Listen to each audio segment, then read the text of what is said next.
तो जब पाकिस्तान बन रहा था, कायदे आजम स्पीचेस करते थे, उस टाइम कौम का जज्बा क्या था? आपने पाकिस्तान को बनते हुए अपनी आंखों से देखा। जी, अब कायदे आजम उर्दू तो ज़्यादा बोलते नहीं थे। उन्होंने ज़रा सी उर्दू में तकरीर शुरू की, फिर कहने लगे कि इजाज़त हो मैं अंग्रेज़ी में।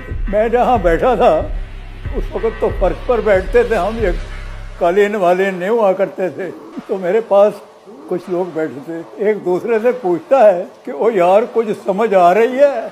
दूसरा उसे कहता है समझ तो मैनू भी नहीं आ रही, लेकिन जो कुछ कह रहे हैं बिल्कुल ठीक कह रहे हैं। मतलब लीडरशिप पे इतना एतमाद था लोगों को।